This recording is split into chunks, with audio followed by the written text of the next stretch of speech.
If you like weird and strange history as much as I do, then I have the podcast for you. I'm Jason Horton, host of Strange Year. Each episode, I break down the strange history and cultural happenings during that year, like 1977, the Wow Signal, 1963, Three Tramps Theory, 1844, the Millerite Movement, 1997, the Phoenix Lights, 1896, the Shortest War, 2004, Benjamin Kyle, 1518, the Dancing Plague, 1985, the Move Bombing, 1972, remote viewing. So to get your weekly weird history fix, pause the podcast you're listening to right now and subscribe to Strange Year wherever you listen to podcasts.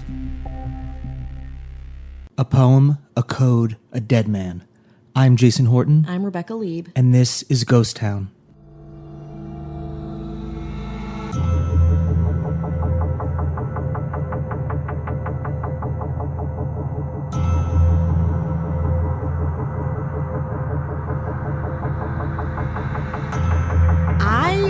Love Australia. I love the people, the culture. My brother lives there. Australia also has some of the most fascinating true crime, weird haunted stuff. It has a life all of its own. The Qantas bomb hoax one exactly. we did was Australia. Exactly. And my brother listened to that. He liked it. He might send us his thoughts. I hope he does. He's very busy at his real job. Okay, we were talking about this, and he talked about how much he enjoyed it. And then he sent me this case. And oh my God. You think your siblings, you're like, yeah, they know me well. My brother knows me so well. He sent me an unsolved case. One of the, I wouldn't say it's the most famous, but it is of an unidentified man found dead at 6:30 a.m. on December 1st, 1948 at Somerton Park Beach, just south of where he lives, in Adelaide, South Australia. The case is known as the Mystery of the Somerton Man, or the Tamam Shud case, after a Persian poem. And, oh my God, we're going to get to it. We're going to get into it. You're like, dead man, get it, next, bring a book. No, wait. This unfolds like no case. You have an insane amount of notes. So. I have so many notes, and I apologize. I'm going to stumble through them. We're going to discuss them. We're going to hash it out. But I just want to thank my brother, Stephen Lee, for sending this to me, because he knew that I would really be into this. Okay, so let's get into it. So on, again, December 1st, 1948, at 6:30 a.m., the police were contacted after the body of a man was discovered at Somerton Beach near Glenelg, G-L-E-N-E-L-G, Glenelg. Nope, that's not right. About 608 miles southwest of Adelaide, South Australia. 6 miles. 6.08. We're already off to a great start. The man was found lying in the sand across from the crippled children's home, which is what it was called. I know, but that's what You're it was not called. being insensitive. No, it's called the Crippled Children's Home. I'm glad it exists. Which was on the corner of the Esplanade and Bickford Terrace. Man found dead, right? No big deal. Again, a day in the life. Well, a big deal probably to him and maybe the people that knew him. Yeah, but other than the people that are into the true crime or crime in general. Another dead body, another day, right? We're all amateur detectives on this wild ride. So here's what the authorities knew right then. He was lying back with his head resting against the wall, with his legs extended and his feet crossed. It was believed he had died while sleeping. I'm familiar with this. Just by that thing, I don't know, maybe somebody said, did you know, or like a today I learned type thing, and because of the way he was propped up, that makes it like, how did this end up being? I don't know anything more about it or what it was called or anything. Just that little detail is familiar. Okay, good. No, I'm done. I'm done. I need to know everything I need to know. Okay, fine. Case closed. Next podcast. No, please don't. Okay, so he had an unlit cigarette on the right collar of his coat. A search of his pockets revealed an unused second-class rail ticket from Adelaide to Henley Beach, a bus ticket from the city that seemed unused, a narrow aluminum American comb, a half-empty packet of juicy fruit chewing gum, gross, an Army Club cigarette packet containing 7 cigarettes of a different brand, and a quarter-full box of Bryant and May matches. So this man, and we're going to put some pictures up. Probably there's actually a lot of pictures of just his body, but he was a really well-dressed man. This is not someone like, you think like someone on the beach found dead. You're like, oh, like a homeless person, a vagrant, someone who had to sleep outside for some reason. I think that's where my brain goes, just with the state of Australia and the state of homelessness. This is a really nicely dressed man with imports of cigarettes, different products that you wouldn't get if you weren't upper middle class. If you didn't have the means. Exactly. Exactly. I also want to talk a little bit about Australia in the 40s too. So we are coming off the war. We are coming into the Cold War. There's a lot that's happening in Australia politically with this and what we're doing. Communism is a big concern of Australia's, where they kind of fall in the pecking order of European countries and America too. And Australia's always been really sycophantic with America. They kind of follow America's lead politically in a lot of ways. So there's a lot of people who are really worried about the Cold War, about Russians, about espionage. This will factor in later. Got it? I do got it. I checked to make sure I got it. Yeah. I got it. I don't think I've ever checked in to make sure you got it at any podcast. No. Okay. There were witnesses too. There are some witnesses who said... made testimony that they saw this man alive. They came forward and said that on the evening of the 30th of November, they saw an individual resembling the dead man lying on his back in the same spot and positioned near the crippled children's home, where the corpse was later found. A couple who saw him around 7 p.m. noted that they saw him extend his right arm to its fullest extent and then drop it limply. Another couple who saw him from 7:30 to 8 p.m., they said that they recounted they didn't see him move, but that maybe he had changed positions a little bit, or that his body was kind of shaking. Although they commented between themselves that it was odd that he was not reacting to the mosquitoes, which were pretty crazy in Australia at that time of year, because it's summer there during the November, December months. They thought it was more likely that he was drunk or asleep and didn't investigate further. Again, just a person on the beach. Who knows? Do not bother. Do not inquire further. One of the witnesses told the police she observed a man looking down at the sleeping man from the top of the steps that led to the beach. Witnesses said the body was in the same position when the police viewed it. All right. Okay. Another witness came forward in 1959, much later, and reported to the police that he and 3 others had seen a well-dressed man carrying another man on his shoulders along Somerton Beach that night before the body was found. A police report was made by Detective Don O'Doherty. So then we talk about the pathologist who examined him, John Burton Cleland. And here are these are quotes from him describing his examination of the dead body. The man was of Britisher appearance and thought to be aged about 40 to 45. He was in top physical condition. He was 5'11" tall. He had gray eyes, fair to ginger-colored hair, which was slightly gray around the temples. He had broad shoulders and a narrow waist, hands and nails that showed no signs of manual labor, big and little toes that met in a wedge shape like those of a dancer or someone who wore boots with pointed toes, and pronounced high calf muscles consistent with the people who regularly wore boots or shoes with high heels or performed ballet. Interesting. Fancy pants. He was a fancy man. He was dressed in a white shirt, a red, white, and blue tie, very patriotic, not for Australia, trousers, socks, and shoes, a brown knitted pullover, and a fashionable gray and brown double-breasted jacket of reportedly American tailoring. This is an international fancy man. All of the labels on his clothes had been removed. He had no hat, which was very unusual for 1948. He had no wallet, no ID. He was cleanly shaven and recently shaven, and his dental records were not able to be matched with any known person. Just a dude on a beach. I mean, the missing wallet and hat are understandable. Hats blow off, they're not really... and wallets being missing is, Yeah, that's part and parcel for, I think, finding a body. An autopsy was conducted, and the pathologist estimated that the time of death was around 2 a.m. on December 1st. Here's a quote from the autopsy. The heart was of normal size and normal in every way. Small vessels not commonly observed in the brain were easily discernible with congestion. There were congestion of the pharynx, and the gullet was covered with the whitening of superficial layers of the mucosa with a patch of ulceration in the middle of it.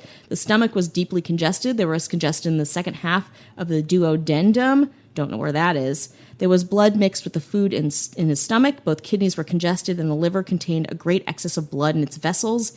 The spleen was strikingly large, about 3 times the normal size. There was destruction of the center of the liver lobules revealed under the microscope, acute gastritis, hemorrhage, extensive congestions of the liver and spleen, and the congestion of the brain. So when they say congestion, they mean like blood clot, everything mixed and riddled with blood. So he was like a blood-logged body. So the outside was seemed really well put together. The inside, not so much. Yeah, the inside was a bag of blood. The outside was American imported man about town. The autopsy also showed that the man's last meal was a pasty eaten 3 to 4 hours before death, but tests failed to reveal any foreign substance in the body. The pathologist concluded, I am quite convinced the death could not have been natural. The poison I suggested was a barbiturate or a soluble hypotonic. Although poison remained a prime suspicion, the pasty was not believed to be the source of the poison. Other than that, the coroner was unable to reach a conclusion to the man's identity, cause of death, or whether the man had been seen alive at Somerton Beach on the evening of 30th of November with the same, they couldn't tell if they were the same man. No one had seen his face or like really could recognize his face. The body was embalmed on December 10th, 1948, after the police were unable to get a positive identification. The police said this was the first time they knew anything about like an unsolved case of this nature, of no dental records, no ability to identify from friends or family. This is the first time. And this no one embalming, calling like police stations or hospitals saying, hey, I'm missing somebody. Like, this is like a small suburb of Adelaide, which is already a small city in Australia. Very remote. So it kind of feels part and parcel to cops having unprecedented experience with something like this. So that was December 1st, 1948.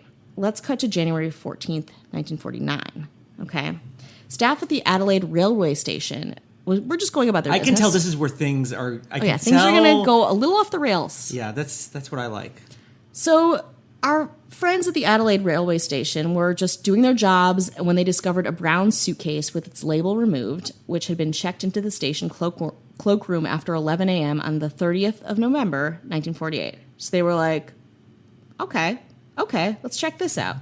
They opened the suitcase, and in it were a red checked dressing gown, a size 7 red felt pair of slippers, 4 pairs of underpants, pajamas, shaving items, a light brown pair of trousers with sand in the cuffs, an electrician's screwdriver, a table knife cut down into a short, sharp instrument, a pair of scissors with sharpened points, a small square of zinc thought to have been used as protective sheath for the knife and scissors, and a stenciling brush, as used by third officers on merchant ships for stenciling cargo.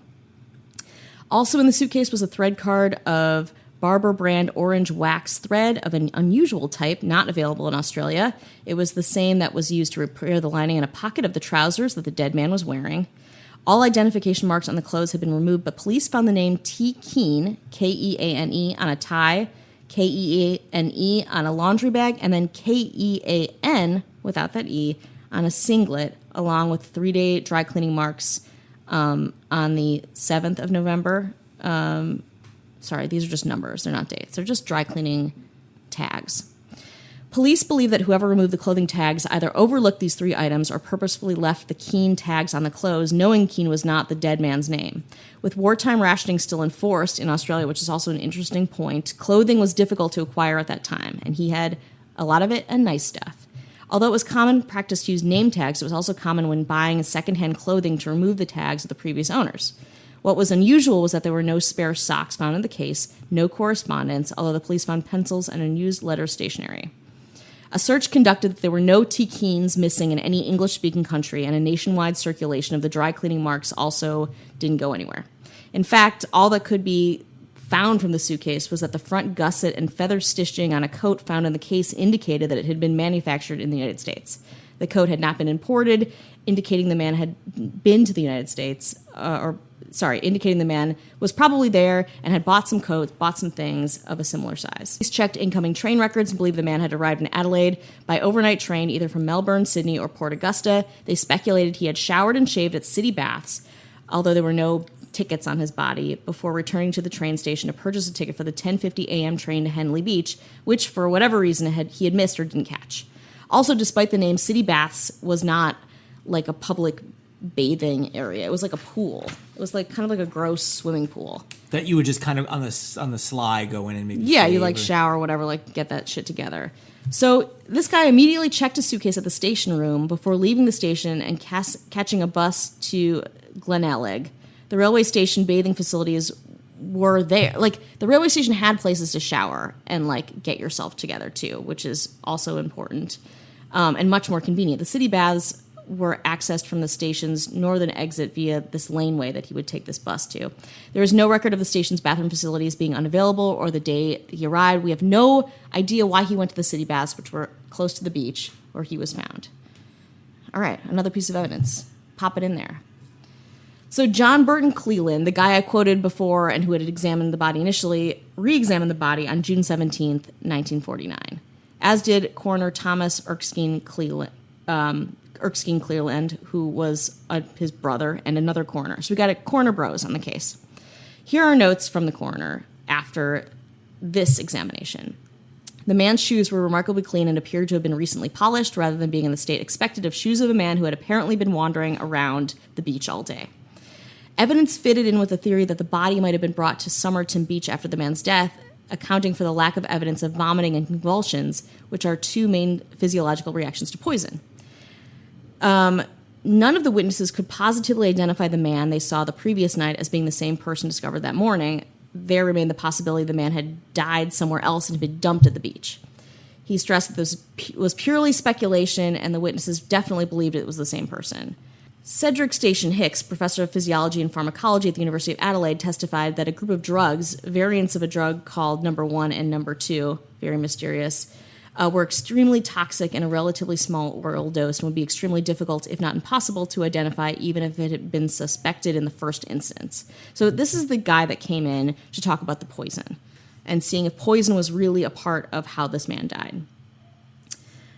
He gave the coroner a piece of paper with the names of the two drugs, which were entered in as Exhibit C18. The names were not released to the public until the 1980s, as at the time they were quite easily procurable by the ordinary individual from a chemist without the need to give a reason for the purchase. So this is like very common poison, but you may not know unless you had some kind of affiliation with toxicology, the government. So they're worried about people maybe trying duplicating to get them, it, yeah, like getting it, giving them ideas, exactly. Ideas in their head. Yeah. It's like these poisons are easy to come by and they leave like no trace in the body. So they're like, well, maybe this is why this guy died.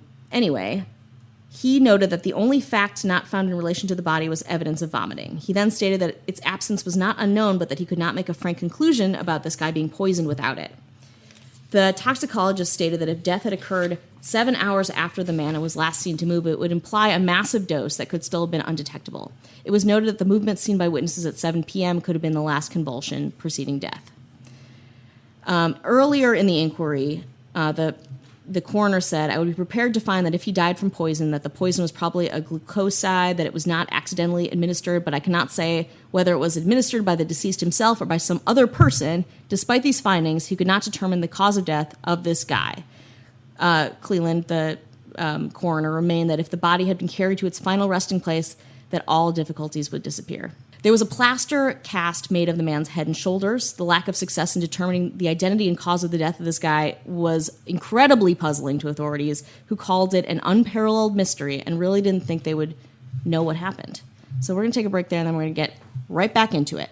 All right. You into it? You know, I mean, it's 1948, but I mean, the idea of somebody being missing that seems to be well put together makes me at least, I mean, I can infer that they knew other people, that they just weren't a complete and total just loner. Like a man in a vacuum. You know, if he was somebody who's like, listen, I've been,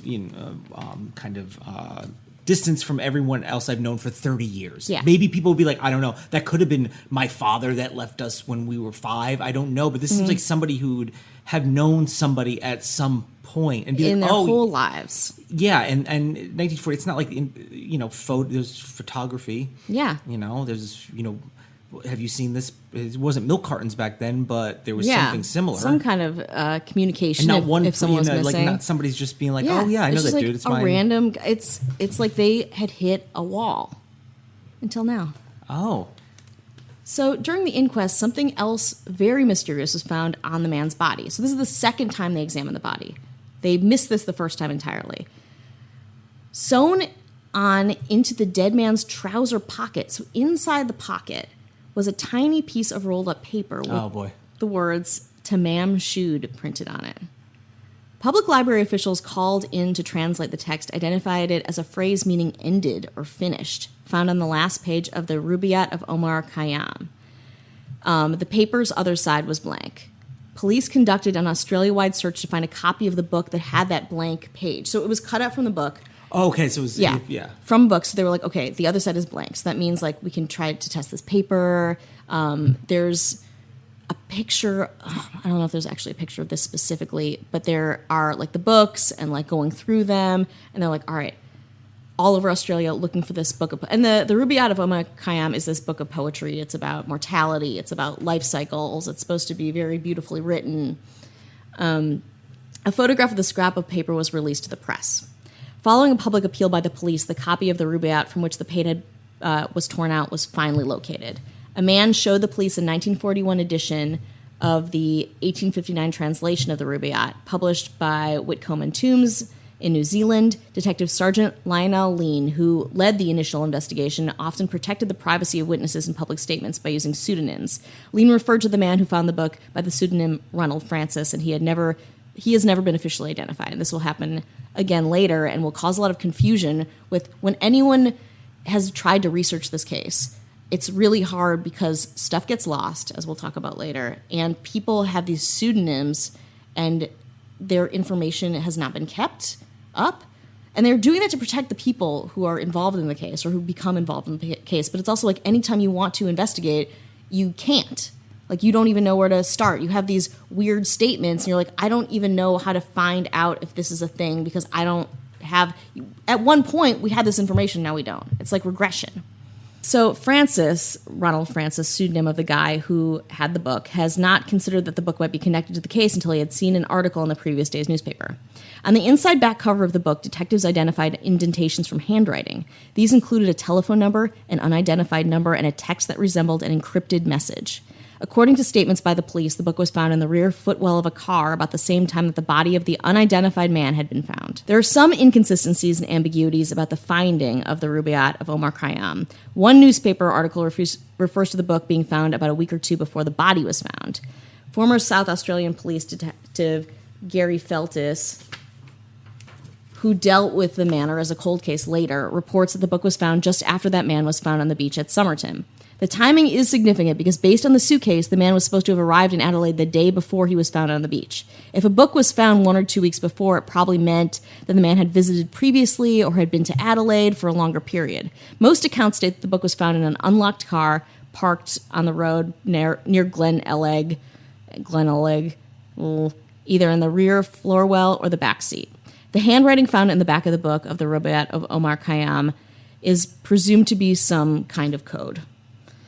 The theme of the book is that one should live life to its fullest and have no regrets. Again, it's kind of poetic. It talks about life cycles. The poem's subjects led police to theorize that the man had committed suicide by poison, although there was no other evidence, again, that we talked about to really establish that. It's still kind of up in the air. The book was missing the words Tamam Shud on the last page, which had the blank paper cut out of it, and a microscopic test indicated that the piece of paper was from the page torn from the book. Found it, identified it. Also in the back of the book were faint indentations, those lines of text, capital letters. The second line had been struck out, the fact that is considered significant due to similarities to the fourth line and the possibility that it represents an error in encryption. So here are the things that they found, those indentations. And I'm going to just show it to you, but it's like WRGOABABD, then MLIAOI crossed out, WTBIMPANETP, MLIABOAIAQC, ITTMTSAMSTGAB. What is that? So they released this to the media too, because they're like, we have no idea what this is. This has got to be some kind of code or something based on the book. So at first the letters were thought to be in a foreign language, but code experts were called in at the time to decipher the lines, were incredibly unsuccessful. In 1978, following a request from ABC TV, cryptographers analyzed the handwritten text. The cryptographers reported that it would be impossible to provide a satisfactory answer because they didn't have enough symbols, so nothing could really be decoded. They didn't have enough to create a key to make sure. And then they were like, maybe he was just crazy and just like writing these letters down. Now, also in the back of the book was an unlisted telephone number belonging to a nurse named Jessica Ellen Jo Thompson. She was born Jessie Harkness in the Sydney suburb of Merrickville, who lived in Mosley Street in Glen Ellig, very close to where this man was found. So we have this unlisted number also found in the back of the book. The police got there, interviewed her, and she said that she did not know a dead man or why he would have her phone number and chose to visit her suburb on the night of his death. However, she also reported that at some time in late 1948, an unidentified man had attempted to visit her and asked a next-door neighbor about her. In a book on the case, Gary Feltus, who we mentioned before, stated that when he interviewed Thompson back in 2002, he found that she was being evasive or just didn't want to talk about it. Feltus believed that Thompson knew that's the Somerton man's identity. Her daughter, this woman, did a television interview and said that her mom absolutely knew who this guy was. But she was playing dumb. Didn't want to think about it. Didn't want to talk about it. In 1949, Jessica Thompson requested the police did not keep a permanent record of her name or release her details to third parties. The police agreed, a decision that really, again, messed with later investigations. They respected her. It's like, where does a police person be like respecting someone who might be involved in a dead man's case or a murder or suicide or whatever, and where are they like, no, we actually need to keep your stuff because we might need to go back to this case. You know? I mean, unfortunately you're involved, but you're involved and you don't really get to say, oh, I just don't feel like being involved. Like, you get that. I mean, it's kind of a luxury. Yeah, it is kind of a luxury. Unfortunately, it's a bit of a luxury. Yeah, and the police were like, okay, no problem. We will respect your privacy. Because of this, Thompson was frequently referred to by lots of pseudonyms, including the nickname Jetson, and names such as Teresa Johnson, Teresa Powell. Feltus claimed he was given permission by Thompson's family to disclose her names and that of her husband, Prosper Thompson. Nevertheless, the names Feltus used in his book were pseudonyms. A lot of interviews have pseudonyms. A lot of things I found were like, oh, was that a pseudonym for her? Or like, what name is that? Okay. Felton also stated that her family did not know of her connection with the case, and he agreed not to disclose her identity or anything that might reveal it. Her real name was not considered important, as the possibility exists that it may be the decryption key for the code in the back of the book. Was important. Did I say not important? Was absolutely important. Yeah. Very crucial. So now we have this person and this name and this connection. The closest thing. Mm-hmm. I mean, when you're spending a lot of time trying to figure this out, right? Which is what it seems. Yeah. It doesn't seem like they're trying to sweep it under the rug. Mm-hmm. They get probably one of the closest things that might be, and they're just like, oh yeah, I don't want to talk about it. Yeah. And they're like, no, all right. I feel weird today. Yeah. Can you come back never? I mean, you think about now. I mean, I can't speak on Australia in 1948, but I can speak on literally any other time in the United States or pretty much anywhere where it's like, no, yeah, you are involved in this thing, and you don't get to decide whether you feel like not being involved. It feels very privileged too, and so many things like him being close to her suburb, people inquiring about her. So many things make it obvious that she was somehow involved. Or could provide information to make further this investigation. Yes. Remember that plaster cast of his head and shoulders? So she was shown that, and she said she could not identify the person depicted. According to the detective at the time, he described her reaction upon seeing this cast as completely taken aback to the point of giving the appearance that she was about to faint. So about to faint, she's like, I don't know. Yeah. Cool. In an interview many years later, Paul Lawson, the technician who made the cast, who was present when Thompson viewed it, noted that after looking at the cast, she immediately looked away and would not look at it again. Okay, so great liar. She's great. Thompson also said that while she was working at the Royal North Shore Hospital in Sydney during World War II, she had owned a copy of the Rubaiyat. In 1949, at the Clifton Gardens Hotel in Sydney, she had given it to an Army lieutenant named Alf Boxall, who was serving at the time in the water transport section of the Royal Australian Engineers. Thompson told police that after the war ended, she had moved to Melbourne and married. She said that she had received a letter from Boxall and had replied telling him that she was, hey, married. Subsequent research suggests that her future husband, Prosper Thompson, was in the process of obtaining a divorce from his first wife, and he did not marry her really until 1950. But they were together. She was starting her new life. There is no evidence that Boxall had any contact with Harkness after 1945. As a result of their conversations with Thompson, police suspected that Boxall was the dead man. However, in July 1949, he was found in Sydney, and the final page of his copy of the Rubaiyat, reportedly a 1924 edition, not the same, was intact. and the words Tamam Shud still in place. Boxall was now working in the maintenance section of the Randwick bus depot, where he'd worked before the war, and was aware of any link between the dead man and himself. In the front of the copy of the Rubaiyat that was given to Boxall, Jessica Harkness had signed herself Jetson and written out verse 70. And that verse is, "Indeed, indeed, repentance oft before I swore, but was I sober when I swore? And then came the spring and the rose in hand, my threadbare penitence a pieces tore." So a lot of regret, a lot of things happening. So she gave this guy a copy. How many, first of all, books of poetry of this is floating around Australia? Yeah. A lot of it, whatever. Something obviously we don't know. But this guy was found and he's alive. But then it's like, where did this book? Okay, we're putting together pieces, but in doing so, it's like an episode of Lost where you're like, you get more information. You're like, well, what do I do with this information? You know what I mean?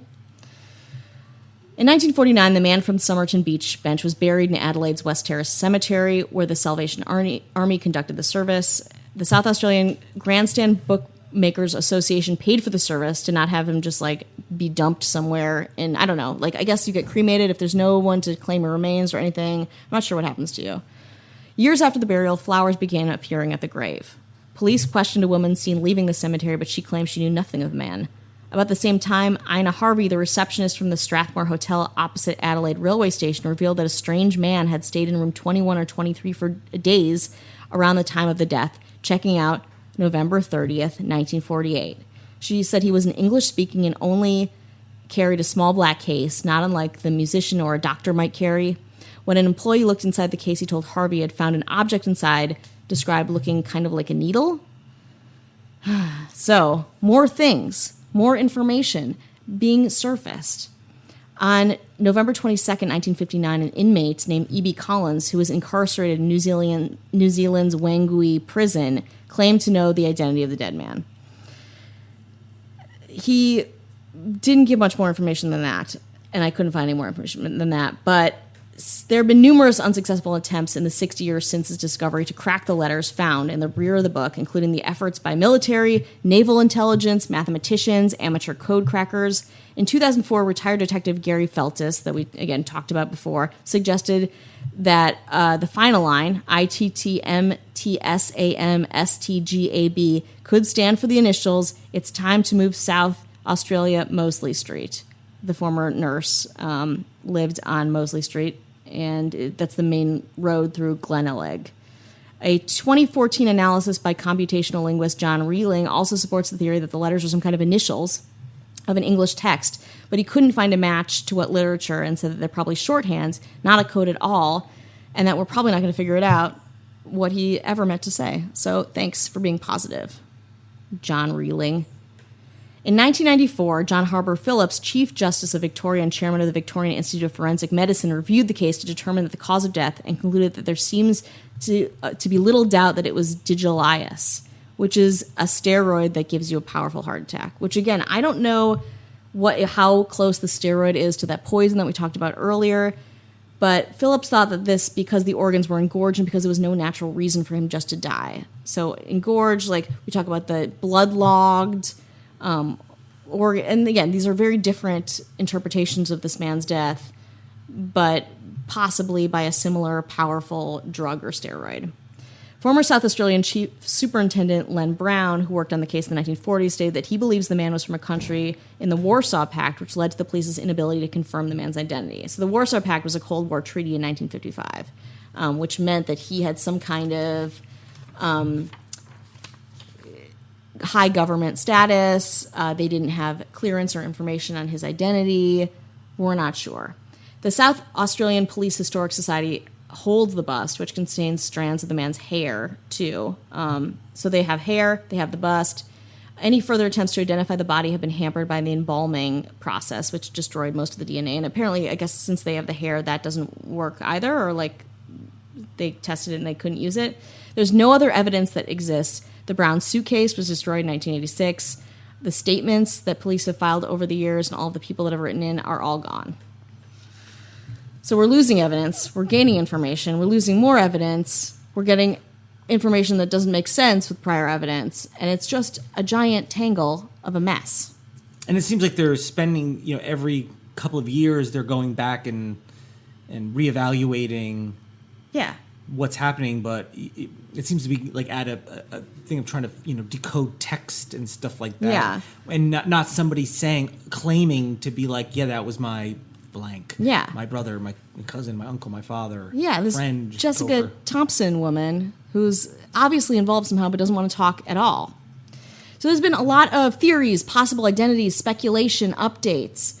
A lot of people thought that this man was a spy due to the circumstances and historical context of his death. At least 2 sites relatively close to Adelaide were of interest to spies, the Radium Hill uranium mine and the Woomera Test Range, an Anglo-Australian military research facility. The man's death coincided with the reorganization of Australian security agencies, which would culminate the following year in the Australian Security Intelligence Organization, which is like our CIA. This would be followed by a crackdown on Soviet espionage in Australia, which was revealed by intercepts of Soviet communications under the Venona Project. Another theory concerns Alf Boxall, the guy who kind of flirted with Jessica Thompson, who was involved in intelligence work during and immediately after World War II.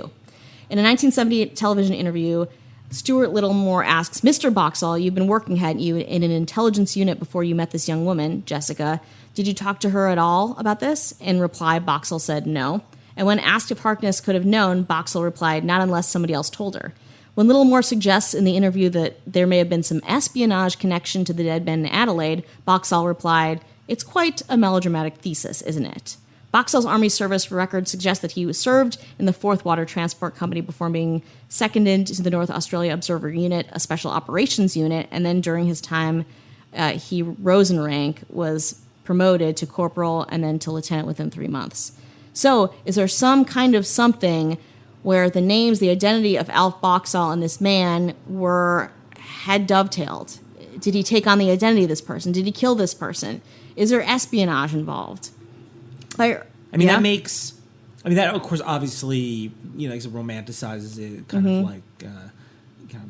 of sweetens the pot, But also, spies are sexy. But also, it's a way to just be like, well, then anything could be that. Yeah, anything is a spy. Yeah, my cat's a spy. Sure. I don't know. We're spies. Yeah, you spy? I am, but I you can't say. I'm not good at it because I just told you I was. Yeah, you're a bad spy. Yeah. You're gonna be found dead on a beach someday. But everyone's gonna know who I was like, oh yeah, that dude. Oh yeah, we know that guy. Yeah, we've seen his YouTube videos. And it's like there's gonna be no words of poetry because he doesn't read. So that's so sad, isn't it? That's sadder than anything I've talked about on this episode. So by early February 1949, there have been 8 different positive identifications of the body, including 2 men who thought the body was a friend of theirs, others who thought it was a missing station worker, a worker on a steamship, the Swedish guy. Detectives from the state of Victoria initially believed the man was from there because of the similarity of the laundry marks to those used by several dry cleaning firms in Melbourne. Following publication of the man's photograph in Victoria, 28 people claimed to know his identity. Victorian detectives disproved all claims and said that other investigations indicated it was unlikely that he was from Victoria. In March 2009, a University of Adelaide team led by a professor began an attempt to solve the case again through cracking the code and proposing to exhume the body to test for DNA. Any DNA that may have been left in there after that whole embalming debacle. His investigations have led to questions on assumptions police had made in the case. So Abbott had tracked down the Barber waxed cotton of the period and found packaging variations. This may provide clues to the country where it was purchased. Decryption of the code was being started from scratch from the beginning. It had been determined that the letter frequency was considerably different from letters written down randomly. The frequency was to be further tested to determine if the alcohol level of the writer could also alter the distribution of the letters. The format of the code also appeared to follow a quatrain format of the Rubaiyat, supporting the theory that the code was a one-time pad encryption algorithm. Copies of the Rubaiyat, as well as the Talmud, the Bible, were being compared to the code using computers to get a statistical base of the letter frequencies. It's all very science. It's a very mathematical inquiry into that. However, the code's short length meant the investigators would require the exact edition of the book that was used. With the original copy lost in the 1960s, of course, researchers have been looking for a Fitzgerald edition without success. So maybe someone else will pop up and bring us this same edition so they could do more with that code. An investigation has shown that the Somerton man's autopsy reports of 1948 and 1949 are now missing from the collection. The notes don't have anything on the case. a professor of anatomy at the University of Adelaide examined the images of the Somerton man's ears and found that his cimbia, upper ear hollow, is larger than his cavium, lower ear hollow, a feature possessed by only 1 to 2% of the Caucasian population. Can that be helpful? In May 2009, Derek Abbott consulted with a dental expert who concluded that the Somerton man had hypodontia, which is a rare genetic disorder of both lateral incisors, a feature present in only 2% of the general population. In June 2010, Abbott obtained a photograph of Jessica Thompson's eldest son, Robin, which clearly showed that he, like the unknown man, had not only a large cimbia and cavium, but also hypodontia. How about that? What? The chance that this was a coincidence was estimated at between 1 in 10 million and 1 in 20 million. So now we got this fucking kid. Yeah. Who's a kid of that guy that probably died. I mean, he did die, yeah, but probably due to violent circumstances or something outside of our knowledge. So then we get this turn in the case. We got this kid that was probably the kid of the dead man. And we link Jessica to this guy more formally. The media has suggested that Robin Thompson, who was 16 months old in 1948 and died in 2009, may have been the child of either Alf Boxell or some other, or the Somerton man, and was passed off as Jessica Thompson's and Prosper Thompson's son, or her new husband's son. DNA testing would confirm or eliminate this speculation. Abbott believes the exhumation and autosomal DNA test could link the Somerton man to a short list of surnames, which, along with the existing clues to the man's identity, would be the final piece of the puzzle. However, in October 2011, Attorney General John Rao refused permission to exhume the body, stating there needs to be public interest reasons that go well beyond public curiosity or broad scientific interests. So they can't get to that body to make those conclusions. So Felta said he was still contacted by people in Europe who believed the man was a missing relative but did not believe in exhumation and found the man's family grouping would provide answers to relatives. And during the period, so many war criminals changed their names and changed their countries, changed their identities. So we're in this state where it's not only, it would be hard to solve this crime in a regular non-post-war time state without a lot of spy, identity, international kind of tumults. But we have that too, on top of this. In February 2018, a University of Adelaide team obtained a high-definition analysis of the mitochondrial DNA from the hair sample from the Somerton man. Again, we still had that hair with that bust. They found that he and his mother belonged to haplogroup H4ALALA, which is possessed by only 1% of Europeans. So finally, we're getting some stuff that links Jessica to this dude who died and her child, which is the child of either him or the guy she dated in the war, Art Baxall. In November 2013, relatives of Jessica, gave interviews to television current affairs program 60 Minutes. Kate Thompson, daughter of Jessica and Prosper Thompson, said that her mother was the woman interviewed by the police and that her mother had told them that she had lied to them. Jessica did know the identity of the Somerton man, and his identity was also known to a level higher than the police force. Her father had died in 1995, and her mother had died in 2007. So Jessica and whoever, and Prosper. Kate Thompson suggested that her mother and the Somerton man may both have been spies, noting that Jessica Thompson taught English to migrants, was interested in communism, and could inexplicably speak Russian. When she asked her mom why this was, her mom just refused to answer her. It's an interesting in classic tactic. Jessica Thompson way. So Robin Thompson's widow, Roma Egan, and their daughter, Rachel Egan, also appeared on the 60 Minutes, saying that the Somerton man was Robin Thompson's father and therefore Rachel's grandfather. The Egans reported lodging a new application by the Attorney General of South Australia, John Rao, to have the Somerton man's body finally exhumed and DNA tested. Derek Abbott also subsequently wrote to Rao in support of the Egans, and Derek Abbott actually married Rachel Egan. So this is the guy, he reopened the investigation.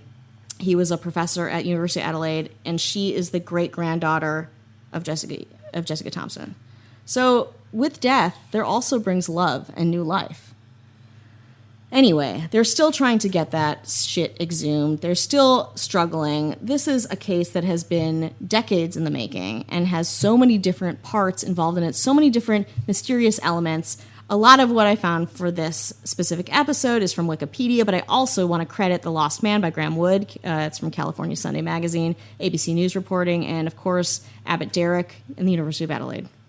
I wonder if, with things like this, does finding like definitively the answer to the question, does that make it better or does it make it worse? Because once you find that information, stories, and this, I'm kind of speaking on a bigger scale, like of mysteries. Does it, like, would you rather know? Because instinctively, it's like, I want to know. Yeah. Just like anything, the end, what's happening at the end of the movie, the end of a book, the end of a mystery. But once you find out that answer, this is now no longer really mystery. It's not a mystery, Yeah. and it's a kind of a less of an interesting story. And I wonder if that kind of ruins things. Especially, I mean, if it was happened today, it's like, listen, I want to find out what happened to my husband. This is now we're 60-something years ago, and no one claimed him back then. Yeah. So no one's probably claiming him now for whatever reason. So I just wonder what that would do to like this story, as an example. Yeah. I don't know. And it's weird, too. This is another case of technology being really helpful along the way. And I guess, like, they couldn't get all the DNA off the hair, but they got a little bit, and then this thing happened, and, like, this connection. And what are the chances of these people connect? What are the chances of, like, this woman having a baby by this guy who died and, like, knowing Russian? And, like, there's so many crazy components of this. Well, at the point where she was just like, yeah, I don't want to talk about it. Yeah. That's really where it ended for me. Mm-hmm. I mean, as far as, it's like, oh, I can't believe we don't know. Well, the one person that probably seemed to know the most didn't even say, I don't know. It was just like, I don't want to talk about it. Yeah. Which would never happen today for any reason. The leniency of the police on this and I feel like there's so many cases that we talk about where, like, evidence gets destroyed, and shit goes missing, and it's like, I don't know, it happened a while ago. It's like, can we create a better filing system for this stuff so it doesn't, or is that part of the conspiracy? Is that part of, like, the espionage kind of higher government thing that we don't know, or we're just getting teased with? Well, if she, just say she's a spy, and the training is like, what do I do if I get caught and get interrogated? Just be like, I don't know. Yeah. And they'll just leave you alone. And then faint. Yeah. I think that's where it's like, once you do that, it's almost pointless. Like, well, okay, you seem to know a lot, but you said you don't really want to. So we'll just keep looking in a more difficult way and spend more time. You have the answer possibly in front of you, but you're willing to, the person doesn't feel like it. Yeah. I don't feel like answering a question of something that I may have witnessed. I just, I don't want to. I'm probably going to be incredibly helpful to you, but I don't care. And we didn't mention this at the beginning of the show, but we actually do have the answer, but it's on patreon.com/ghosttownpod. Yeah. Yeah. That's where we'll keeping it. We'll release it when we feel like it. Yeah. But you can also get 2 bonus episodes a month. That's right. It's going to be nice. One of our, somebody who contacted, a listener contacted us on Instagram, suggested one. I'm not going to say what it is. Yeah. Listen, it's a good one. It hits all the points. It hits haunted. It hits crime. It hits abandoned. Yes. It hits all the points. So if you go to patreon.com/ghosttownpod, bonus episodes, it supports us, supports the show, keeps us going. And, there's probably got to be 20-something episodes. It's not like you're just getting one. Like, you can go back and get the whole library. Yeah, you don't get to come in and, like, just get the one that you came in on. You get all of the ones that standing on the shoulders of giants. How about standing on the shoulders of bonies? Yeah. Oh, you see when you do bonies. I totally forgot about this, but I want to call out the Integratron too. Oh, yeah. They called me this week. We did an episode, for those who maybe don't know, a while back on the Integratron. Yeah, and as you probably also know from just the way that we are on this podcast, I almost immediately forget what we talk about after the episode is recorded. Because I go back and, Jason is our master engineer, and I am just... so I hear it so many times. So, so they called me, and they were like, hey, are you Rebecca Lieb? And I'm like, yeah. And they're like, we I'm Joanna from the Integratron. We listened to your episode about the Integratron. You should be like, I don't want to talk about it. I want to talk about it. I feel like it. And I was like, oh fuck. I was like, oh fuck. Like, Yeah, I was like, oh what my did you do? god. You Because like, disrespected as our- you know, because like, we could be we're a not little- historic. We could be a little cavalier about things too, A which little. we don't. But our intention is never to be disrespectful. No. It's us. We're cavalier about ourselves. Yeah. Not the subject matter. Yeah, we have a lot of reverence, I think, for the things we talk about. Anyway, she was like, we loved it. We're big fans here at the Integratron. We don't give interviews. We don't do media spots, but I just wanted to call. I saw that you're coming to the Integratron and say, because I've been going there for years and years, as I mentioned in the episode. And she's like, thank you. You treated it with respect. You treated it with like what we had hoped people would get from it. You are our audience, and we just want to say, and she was like, almost made me cry. It was so touching and lovely and like so inspiring. And yeah, I was like, oh my God. I'm surprised. And not only am I surprised somebody who's Cared. directly involved with the subject matter listens, I'm surprised literally anybody. Yeah, we're all this. Yeah, listens. this is all like icing on the cake because we're like, nobody cares. Into the void. Yeah. But thank you for those. How flattering. Thank you, It's- Joanna from the Integratron. yeah. I can't wait to visit. We are humbled and flattered that you, the owner of the Integratron, part of history, listened to us. Especially and California approved. history, which Yeah. is, very You special to approved. us. And that's huge for us. So thank you so much. And thank you to anyone else who's listening that is not directly related to yeah, this if you subject don't matter. own a piece of history, that's cool too. That's cool too, and Yeah. people have been leaving some really. Sometimes we take a beating on Apple Oh, yeah. Podcast reviews. Big time. So thank you for all of you who have gone and given it 5 stars, or at least given it an honest review. No matter what it is, we appreciate it. It's just Yeah. a thing when people are like, "Yeah, it's okay. I'll just give it a 1," but that What? hurts. It Yeah. doesn't help us. Hate it, but let us know why. Sure. So if you haven't yet and you want to, it's doesn't cost anything, and it's very helpful to us. And you can always also message us on Instagram at Ghost Town Pod. I got that right. Oh, wow, great. Dumb and Busted has been called, quote, one of America's greatest treasures by 3 out of 3 hosts of the show. Dumb and Busted is a weekly true crime comedy podcast with stories of exceptionally smart and insanely dumb crimes. Comedian Hunter Donaldson has hailed it as the greatest thing to come out of Portland since comedian Hunter Donaldson, who is me, also a host of the show. Podcasters Allison Copeland and Hannah Ether praise Dumb and Busted as, quote, found on Apple Podcasts, Google Play, Spotify, Stitcher, and anywhere else you get your podcasts. Just more rave reviews from 2 other people who host the show.